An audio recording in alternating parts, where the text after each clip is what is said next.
Right now, digital connection tools exist in two extreme silos. On one side, infinite-scale social media, platforms designed for public broadcasting and performative reach. On the other side, we have a rapidly growing market of clinical AI therapy bots, systems built to intercept and treat mental health crises in isolation. Between these two extremes lies a functional void. We have no software designed to help people do the quiet, unglamorous work of maintaining structured, private relationships with the people already in their lives.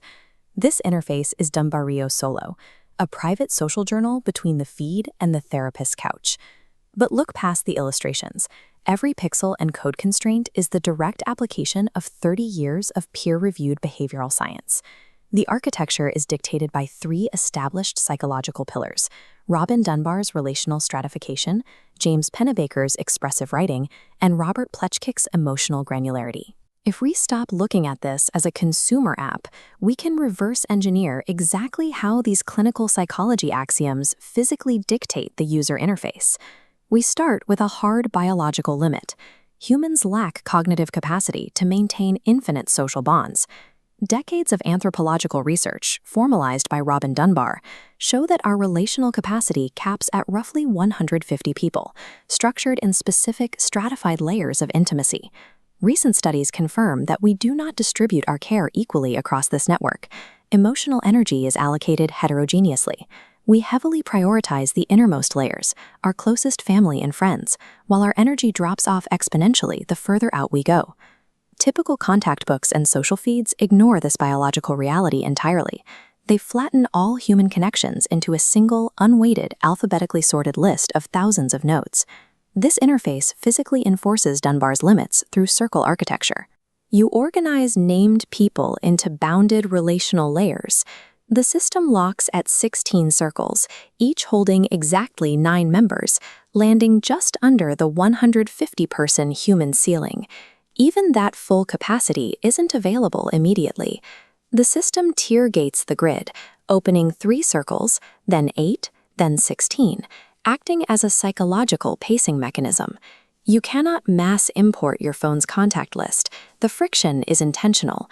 Requiring manual additions forces you to prioritize your core relationships first. Contrast this with the mindless scrolling of a standard social feed. Here, organization requires an active decision about where a person belongs in your life. The rigid structural friction of this UI is its primary feature. Matching the digital tool to our biological hardware forces intentional care allocation. The second pillar relies on James Pennebaker's expressive writing paradigm. Over 300 studies demonstrate writing down emotional experiences yields measurable improvements to psychological health. But standard digital journals carry a known vulnerability for low expressors. Writing into an unstructured void can actually spike negative affect. This interface, the Embrace, solves that void problem using directed writing. You write to a specific, named target from your circles. The rotary dial, mapped to Plutchik's emotion wheel, trains emotional granularity, the ability to make fine-grained distinctions between feelings.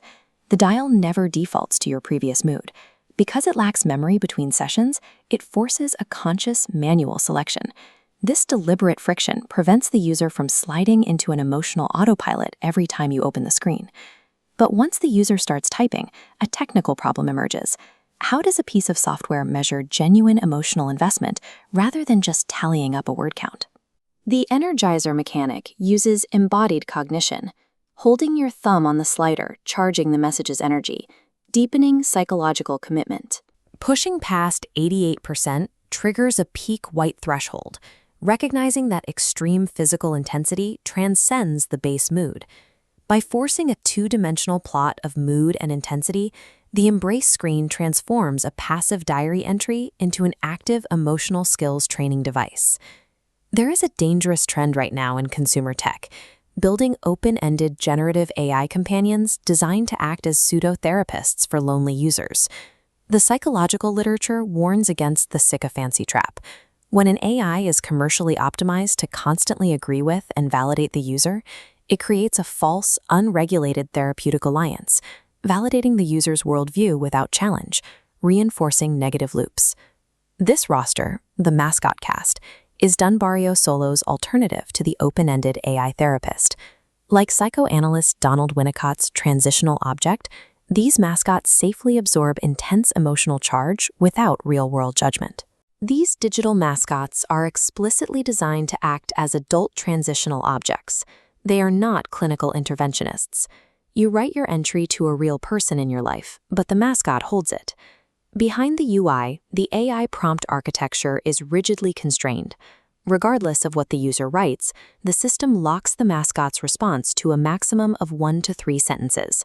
More importantly, it operates under a strict receiving-only mandate.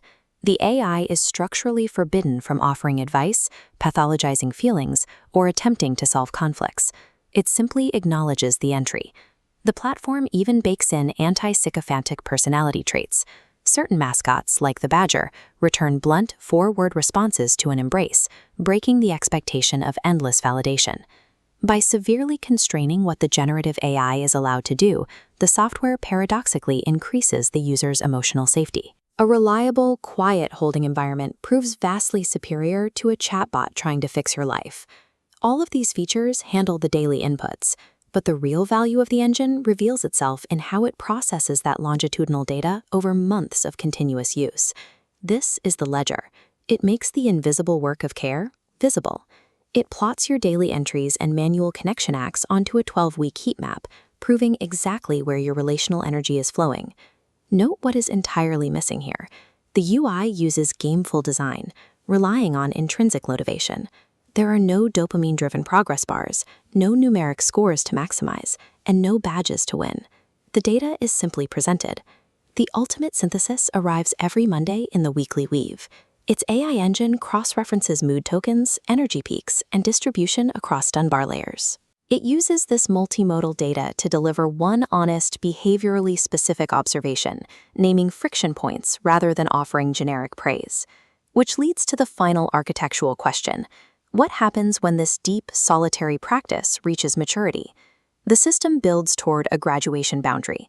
When a user establishes deep mutual investment with another person on the platform, their individual circle can transition out of the private journal and into shared mutual governance. Graduated users unlock repair mode, structurally grounded in John Gottman's couples research. It enforces asynchronous conflict resolution. Crucially, raw, reactive text never crosses between parties. The system only exchanges AI-mediated, neutral summaries, stripping hostility out of the communication. By rigorously constraining its UI to established psychological boundaries, DunbarrioSolo proves a critical point about modern tech. Software doesn't need to hijack our attention or pretend to be our therapist to be effective. It can simply serve as an architectural scaffolding